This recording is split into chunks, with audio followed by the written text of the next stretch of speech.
Hi there. I'm Cindy Linden, and this is a Cook-Along podcast.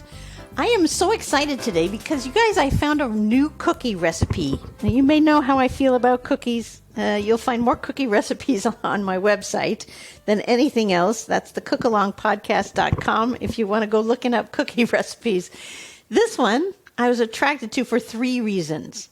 First, it's a shortbread cookie. I really like shortbread cookies. There's just something about that gentle, soft, sweet, buttery crunch that I just really love. And secondly, because it's got the word butterscotch in it, and butterscotch to me implies all kinds of warm, yummy, sweet, buttery flavors, and that's always a good thing. And the third thing is that I have leftover chips of both the kinds. This asks for 2 kinds of chips inside the cookie. And I have been wondering how I was going to use what I have, and here they are. I can use them both in this one recipe. So that's pretty exciting for me because they're taking up space in cabinets and freezers, and now I get to make a cookie, which is my favorite stuff, with flavors I really love, and use up 2 things from my storage at the same time. So score! That's all I'm saying. These are called Butterscotch Shortbread Cookies. It makes, apparently, 48 cookies. That seems a little extreme to me, but that's what it says. Here are your ingredients. 1 3/4 cups all-purpose flour. 1/2 cup cornstarch. 1/4 teaspoon salt. 1 cup, which is 2 sticks, of unsalted butter. And here's your first do-ahead. You have to get it out and soften it. And I haven't done that. Dang it. Okay, so, and it's actually in my freezer. Well, I may try to microwave it a little. We'll play with that in a minute. 1/2 cup powdered sugar. See, I just got so excited about the recipe that I just sort of dashed in to start making it. And, you know, that's why I mentioned the do-ahead, so that you don't do that. So, once again, do as I say, not as I do. Where was I? 1/2 cup powdered sugar, 1/2 teaspoon vanilla extract. And I'm going to tell you right now that I'm going to cheat a little bit on that because I think extra vanilla in here is going to be fabulous. And I'm going to use Penzeys double strength vanilla, which is my favorite vanilla stuff for any time when you want the taste to be prominent. And then you need, and these things you may not have, but I do, 1/2 cup of butterscotch chips and 1/2 cup of toffee bits. Toffee bits might be a new thing for you. We may not know about them, but Heath makes them, and they are available in your baking section, just where the chocolate chips and stuff are. And there are 2 kinds. One has milk chocolate around it, so essentially it's a Heath bar that's all broken up. It's probably the bits and pieces, the ends, the remnants, that's it, the remnants of when they make the candy bars. This is the ones that didn't turn out right. So they sell them in bags as tiny bits. That's my guess. They also make a second kind, which doesn't have the chocolate around it. It's also chopped up little bits, and sometimes recipes call specifically for that, and they're, at least around where I live, a little harder to find now than the ones that have the milk chocolate on them. The other do-aheads are kind of way do-aheads, but I'll tell you about them anyway. One is to preheat your oven to 350, but I wouldn't do that yet because this is going to have to chill for a couple of hours. The other one is to line a baking sheet with parchment paper, and ditto with that because we don't need that yet. We're not going to be able to bake these for a couple of hours. So we're going to do this podcast in 2 stages, the before refrigeration and the after refrigeration.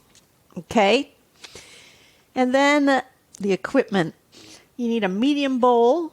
You need a separate second bowl that goes on your mixer, or if you don't use a stand mixer, it's a big enough bowl that you can use your hand electric mixer and mix things up. You need some plastic wrap because we're going to wrap the dough to put it in the refrigerator. And like I said, then you need the parchment paper or the baking sheet. And then generally it's good to have a wire rack, something to cool the cookies on after they come out of the oven. Okay, so here I am now, stuck with the butter problem. Like I said, mine's frozen. I don't use unsalted butter all that often. Most cooks do, just because it allows them to control how much salt is in something.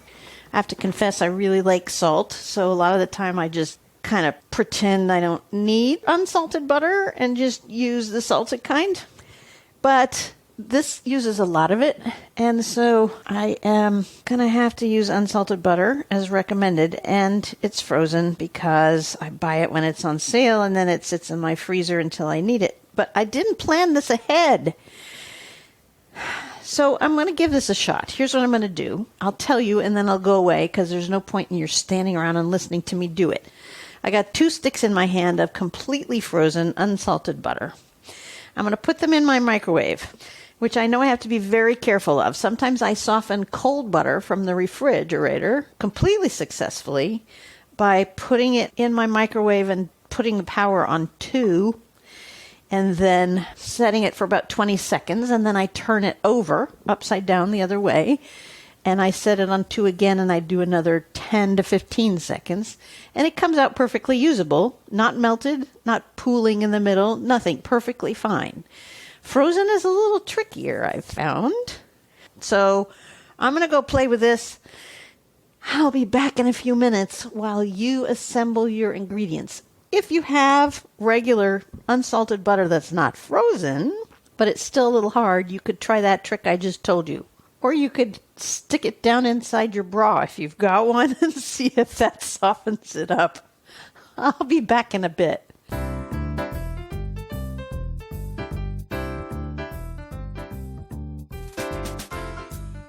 Okay, if you have frozen butter, I put 2 sticks in my microwave. When I took them out, I can tell they're starting to soften in the middle, and that concerns me because they're still kind of hard at the end. So what I've done after that process is I've stuck 1 stick of butter inside its wrapper, okay, in each of the front pockets of my jeans. So that's where they are, getting soft, ready to go. See, you have all kinds of resources you may not have thought were cooking apparatus. Meanwhile, while that's softening, we can do some stuff with the dry ingredients. I am not going to preheat my oven yet, because it seems silly to me to have it on for 2 hours while we do this cooking. So in the medium bowl, and medium is anybody's guess, always, I have no idea what that means, we're going to put some flour. It's interesting to me that they do not say that you need to sift this flour. I think I'm going to take them at their word on that, because if you don't have to sift, why sift? But, what are Cindy's rules about using flour, especially in baking? First, we have to aerate it. So stir it all up. I don't care what kind of container you got, but stir it all up so that you can feel that really heavy, dense stuff is getting mixed up. And the stuff on the top in particular is light and fluffy. It compresses over time, and you want to decompress it. That's what we're doing. And then using that spoon it into a measuring cup so that you're not just scooping it out of there, which also compresses it. It means you get too much flour, and then your cookie's going to be dry and gritty. Once you get your cup filled, you just use that spoon you're using, use the handle to scrape off level with the top of the cup, and pour that in your medium mixing bowl. And then we need another 3/4 of a cup done the same way. So that's the 2 rules. The first is to stir up the flour always and aerate it. The second is to spoon it into a cup. And then we're done with the flour. I keep a spoon in my flour, by the way. Sometimes I wonder why I don't have enough soup spoons, because I forget it's in there, but it's just handy to have one that just lives in my flour canister. Now the cornstarch. We need a 1/2 cup of cornstarch, which is a lot. I mean, that's a lot. Cornstarch, usually I use, a teaspoon or tablespoon or something at a time. I don't know if I need to do this, but I'm stirring this up first as well. And then spooning it in, because otherwise it's so fine. If you try to pour it, it's going to go all over your kitchen and up your nose and in your eyes. And, it's just not worth that. It's not worth it. So I'm using the same technique that I use in my flour with my 1/2 cup of cornstarch. And it's going everywhere anyhow. But I'm spooning it in and leveling it off and then dumping it in with the flour. It's so fine, it sticks to the metal measuring cup here. Hold on. There we go. And then a little salt. 1/4 teaspoon salt. That's such a little bit. And normally it would seem like not enough, but I'm going to have faith because, although it's a new recipe, I do feel as though the butterscotch and the toffee bits, those are both a little salty. Well, I don't know about the butterscotch bits, but the toffee definitely is. Any kind of toffee is made with butter, and so generally a little bit salty. Now we just use a spoon and mix those things together in this bowl. It's interesting to me. I use unbleached flour. Maybe that's why this is looking the way it is. But I was just going to say that the cornstarch is so much brighter white than my flour. I wonder if that's true of bleached flour as well. I'll probably never know because I don't buy bleached flour. It just seems like one step too many. I don't need it white. I just don't. I don't care. All right, now here we are already ready for the butter, and it's only been in my pockets a few minutes, and so I'm thinking it's not soft enough. Let me see. You know what? It might be. There's just a couple of hard parts. I'm going to try it. As you know, I'm not a patient person, and I'm more likely to just give something a shot than do the smart thing and take more time. I can tell that a lot of this is soft. By looking at it, it's perfect, but I just feel like on the ends it's still a little hard. We'll know shortly. The pockets, even though they weren't in there very long, it definitely made a difference in how soft these are. So those are going into the bowl that we use for the mixer. And we're going to put that in with the powdered sugar, which is a half a cup. I am not going to worry about it packing down because I don't want to have not enough sugar. So I'm just scooping this and putting it in with the butter. Now, here's where we find out if the butter is soft enough. Because what we're going to do is cream it with an electric mixer. So I've got my handy-dandy KitchenAid here. I'm just going to start it really low because that powdered sugar is going to fly out into the air. Oh, it didn't. Oh, that's cool. Yeah, butter's a little hard. Well, I'm going to turn it up and hope that it does its thing. I can see that it's also catching clumps of it are stuck on the top of the beater. So during this, I'm going to have to also stop it and push it down into the bowl. You're probably going to have to stop and scrape down your bowl several times to get the butter down into the bottom where the beater can actually reach it. And again, here's something I'm going to do without you. When it says to cream this, it means we want it really fluffy. Eventually, you're going to move it up to a pretty high speed and just let it do its thing in there for a while. It's going to get really light and fluffy. You don't want to stop this too early. It's not just about combining the butter and the sugar. You really want it clearly fluffy and cloud-like. I think you'll know it when you see it. I'll put a picture of completely creamed butter and sugar on the website, which will be thecookalongpodcast.com, and then you can either look under my most recent recipes on the front page there, or you can type in butterscotch in the search bar, and it'll bring up the ingredient list and the photographs. So I'm going to go away and do that. I'm going to ask you to do the same, and when it's in that condition, come back to me and we'll do the rest.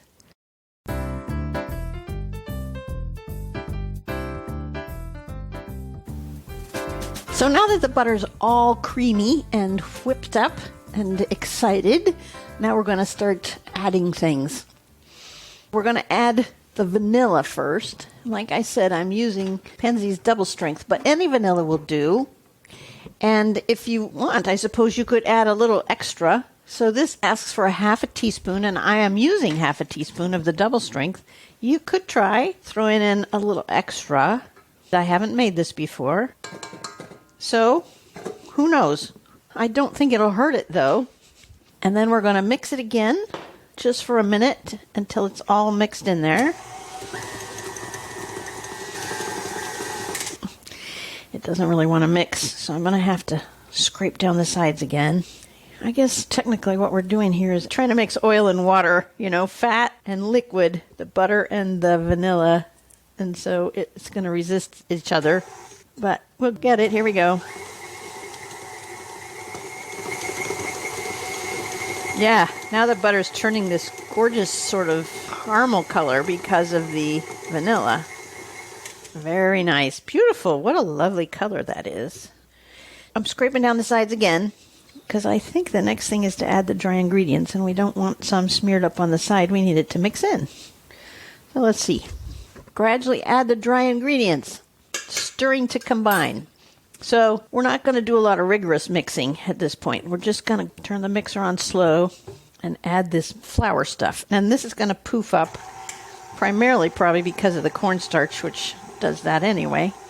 But I'm just tipping the bowl in just a little at a time and then using my finger to encourage a little flour at a time to go on in there to the mixing bowl. And it does, yes, get all over the side of the top of my mixer, and I'm aware, and it always does that when I try to do this technique. And it's okay. It will wipe off later. All right, now it's all in there. And it's going to take a minute to get all of this to mix together. And we want it kind of stiff, because what we're going to have to do is roll it into a log and then refrigerate it. As that's coming together, let's measure out the chips. I just dumped my Heath chips into a half-cup measure. This is the one with the chocolate on them. And it's maybe 3/4 of the way full. So it needs a tiny bit more. And I just happen to have also some leftover of the regular toffee bits that don't have chocolate on them. And since that's already open, I'm going to fill it with that rather than opening another one of the kind with the chocolate. Now, once I have these open, I roll the top up so there's not going to spill, and I put a rubber band around it, and I keep them in my freezer so they won't go stale, and I pull them out when I need them. All right, this is looking pretty good. I'm going to scrape the sides down again. There's actually another do-ahead, which is no longer a do-ahead, because we didn't do it ahead, and now we have to do it, which is, so I'm still scraping here, just give me a minute. Boy, it's really stiff. The butterscotch chips have to be chopped up a bit, so they're not huge and a ton bigger than the Heath ones. Oh, that's the cornstarch. Don't know why I thought I was opening the chips. I reached for the cornstarch and unscrewed it. Oh my gosh, that would have been awful. Okay, so I have the butterscotch chips here. And I'm measuring out a half cup. Dang, it's not going to quite use them all. Ah, that makes me sad. I have like 2 tablespoons left here. Oh, my usual MO would have been to say just throw it in, but having not done this recipe before, I'm not comfortable doing that. It just means I have 2 tablespoons of butterscotch chips that we're going to sit here for another who knows how long. Now I am going to actually get a cutting board. I have these cool cutting boards that I first thought were just bizarre, and now I really like them. They're just kind of pieces of floppy plastic, translucent in different colors. So they're really thin, but you can cut on them. I don't imagine they have a very long lifespan, but the thing about them is that because they're just floppy pieces of plastic, they fold. You can roll them up and use them to just dump stuff in. I'm chopping these with a really sharp, large chef's knife. They need to be finely chopped. If you've already poured out your Heath chips, you can kind of see how tiny those bits are. And we may not need these quite that small, but we want them not to be huge. We don't want big bites of butterscotch chips. That's not the point here. The point is to sort of accent the flavor in the cookie without being all about the butterscotch chips. I don't think we'd like that. I used to love butterscotch, and I just don't do it very much anymore because it seems, I don't know, seems so rich and sweet. But I used to like butterscotch syrups in my coffee, and before that, my favorite flavor of pudding, it was instant pudding most of the time, but my favorite flavor was butterscotch. It probably still would be to this day, but I don't really eat puddings much anymore. Those were the Jell-O instant puddings. But I also, a couple of times in my hazy, faraway youth, made actual real, stovetop from scratch butterscotch pudding. And my God, oh my God, that is amazing stuff. Now, of course, this is probably a rose-colored memory because it's been so long ago. It's before everything. I started to say it's before I was married. It's before everything. I was just a kid. Probably still living at home with my parents and doing my first cooking experiments. I don't know that I've made it since then, but it was really good. And it just didn't have any butterscotch chips in it. It was just made from brown sugar and cream and stuff. Boy, it was good. This takes a while, this chopping business, because they try to escape from me. And I'm afraid I'm going to get a lot of just shavings and then other pieces that are probably larger than I really want them. This is kind of a lot of chips to chop up.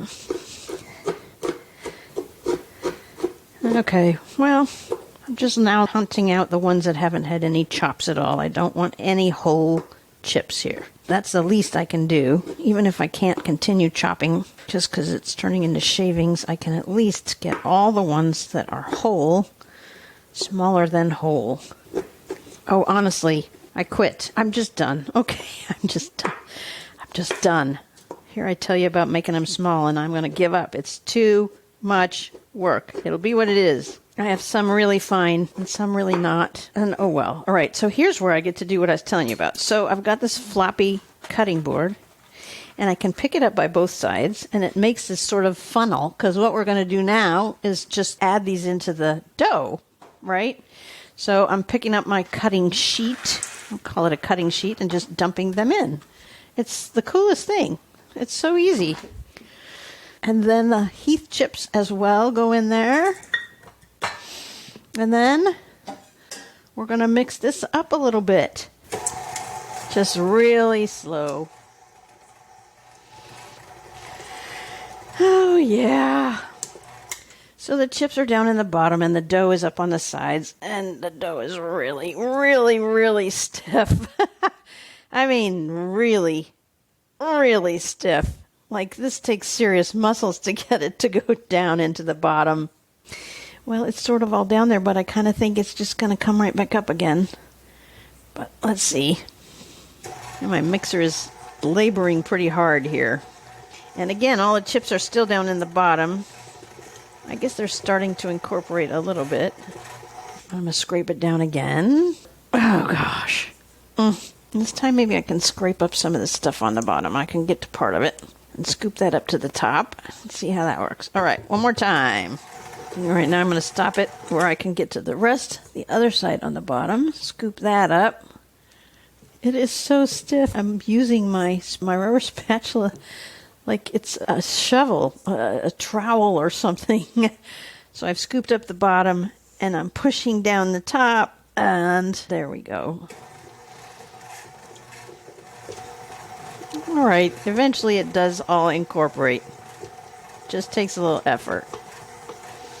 And then there's a part that just, it picks itself up into the mixer attachment here, and then it just sits there and goes around in circles without mixing anything because it's all stuck in the middle of the paddle thing. One last scrape, and now I'm going to turn it on just low and let it do its thing here for a few minutes, and I don't care what its thing looks like. It's just going to be its thing. And while it's doing that, we're going to get the plastic wrap out. We need a kind of a largish sheet is what I'm thinking. I'm using something from Costco, Kirkland Stretch Tight, which I think is the best. It's the stickiest. It's a little thicker. It's easier to use than many of them. It's one of the things Costco does right. If you're looking for it, it's called Stretch Tight, T-I-T-E, Stretch Tight Food Wrap. All right, this has all come together into a ball sort of now. And then we're going to dump that dough out of the bowl and onto the plastic wrap. Oh, it smells really yummy. It smells really butterscotchy. That can't be a bad thing. Now I've got this ball of dough plopped down on this sheet of plastic, and what we're going to do is form it into a log. It says about 2.5 inches in diameter. That's pretty big. How do they think they're going to get 48 cookies if it's 2.5 inches in diameter? You know what? You can't do this on the plastic. You have to do it on the cutting board. It just sticks to the plastic if you do it that way.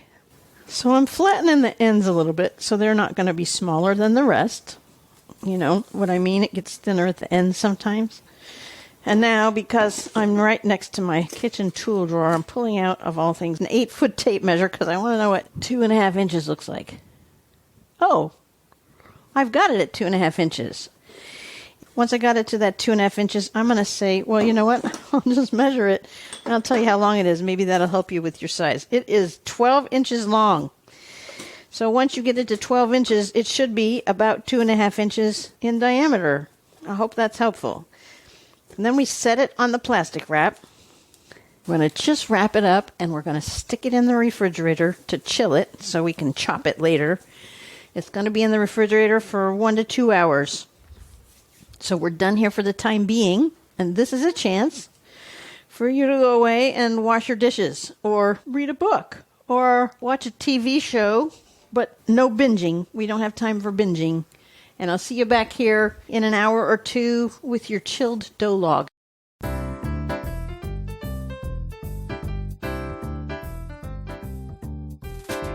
All right, I'm back. It's been just about 2 hours for me, and this log of cookie dough is hard. I mean, really, really hard. Here, this is my cookie sheet. That's how hard it is. I'm going to tell you, I'm going to do something a little different than what you might want to do. But the first thing, if you haven't heated up your oven, it's late and you need to do so right now. So I'm going to use my toaster oven because it's what I do. And this is the time to preheat it. And your preheating is at 350. Here's what I'm going to do. And you are welcome to join me in this. This is a trick I have learned so that I don't bake all the cookies at one time. Because a whole batch, especially of 48 cookies baked at one time, is a really bad idea in my house. I'm either going to eat them just because they're there, or I'm going to eat them so that they don't go stale, or they're going to go stale. All of those things are bad. So what I'm going to do is take a nice sharp knife. Okay, first things first. Parchment paper has to go on the cookie sheet that you're going to bake on. I'm only going to bake a few because the rest are going in my freezer. Because I have learned that almost all cookie dough can just be stuck in the freezer for later. And you just pull it out 1 or 2 cookies at a time and stick them, for me, in my toaster oven. And that way you have the advantage of not having to have a whole batch of cookies that you feel like you need to eat. But also, it means that every time you have the cookies, they're freshly baked. So if there's chocolate chips in them, they're all melty and gooey. They're going to be warm and chewy. It's totally the way to go if you're not serving a crowd. Once the dough is ready, you just make it into individual cookies just the way the recipe says. But instead of baking them, you put them on a cookie sheet, and you stick the cookie sheet in your freezer and let them get hard, and then you take them out of the freezer and throw them all together in a Ziploc bag with the baking instructions written on the outside of it, and there you go. This one, today, we're going to slice a bunch of them, and I am going to freeze them in sliced form, except for the few that I'm going to cook right now. It says 1/4 inch slices. All right, this is silly, but I just need to visualize that. So I'm pulling out my tape measure again. 1/4 inch. Oh, they're really tiny. That's a surprisingly narrow slice. That's how they get 48. Well, take a really sharp knife. I'm using a chef's knife, but slices really nicely. That's good. Sometimes they crumble a little. There's still no way I'm going to get 48 out of this. It's not going to happen. Well, here, now I'm going to set a couple on the parchment papered one I'm going to bake on. I'll do 8 of them. There's nothing in them that's going to make them grow. I think they're going to just bake in this shape. They may puff up a little, but not very much. It's not like you have to space them really far apart, in other words, to let them expand, because they're not really gonna. For the ones I'm freezing, I'm using what's known as a half baking sheet, which is sort of an extra large cookie sheet. And I really kind of love it. It's very cool because it holds a lot. So if you're roasting vegetables or something, a half sheet is very excellent. They're all supposed to be spread out because otherwise they're just steaming and not roasting. And the half sheet here is really good for that. I also, back at Thanksgiving, went and got myself a full sheet. And that is majorly cool. They're huge. They're really big. But you know what? If you can find a place to store them, it also means if it'll fit in your oven, you can bake a whole batch of cookies at one time. None of this back and forth between the cookie sheets and the oven and getting the cookies off and putting them on the cooling rack. you can cook the whole batch at one time. I think that's really cool. I got them at Thanksgiving because I decided to spatchcock my Thanksgiving turkey this year. I feel like even if I'd really been meticulous about that 1/4 inch, I still wouldn't have gotten 48. So what have I got? 24 going in the freezer, 8 going into the oven. So 24 and 8 is 32, not 48.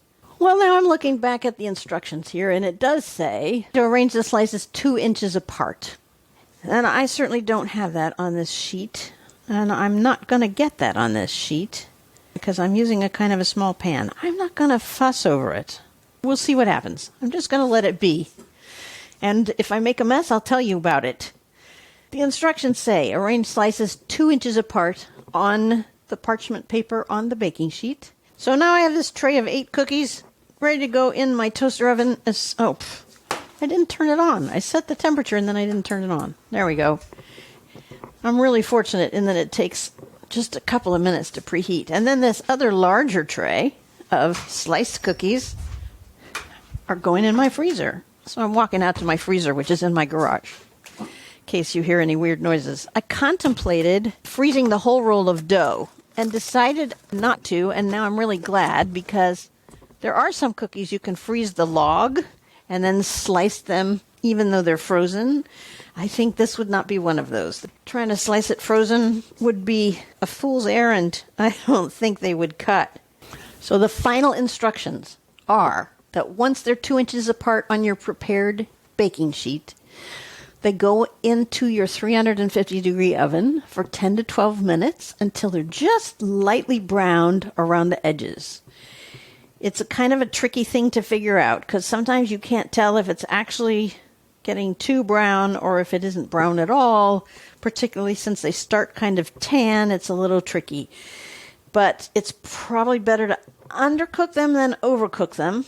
So err on the side of really lighter brown, 10 to 12 minutes. And then after you take them out, you're going to leave them on the cookie sheet for 2 minutes before you try to take them off that cookie sheet and move them to your cooling rack, your wire rack, whatever you've got, to let them cool down. I hope these are really good. I may be the only one who likes them. I don't know how anybody in my house feels about butterscotch. I guess I'm about to find out. I hope that you will try these out along with some of my other cookies on the website.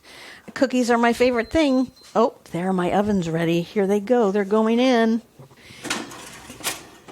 There are a lot of cookie recipes. There are a lot of fun dessert recipes. There are a lot of good things. I'm setting this for 10 minutes. You always do it at the minimum amount first, okay? So if you need to add more, you can. But always check at whatever recipe says is the shortest amount of time. Check it at that point.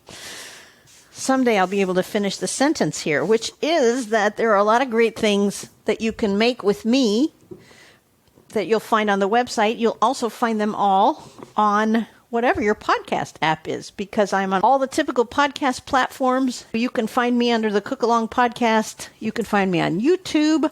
That's just audio, not video. You can message me on Facebook and follow me on Facebook. I post recipes every day, or at least I have been. I don't know if I can keep doing that, but I have been. You can also contribute to the making of this podcast by visiting my Patreon site, patreon.com, and then look for the Cook Along Podcast. Or if you just want to do a one-time contribution just because you like something I said, or you learned something from me, or you really like a recipe, you can do that through your Acast app if you're listening on Acast. It's a supporter link and it says, help frost the cake. So until next time, enjoy cookies, enjoy life, enjoy food, and happy cooking.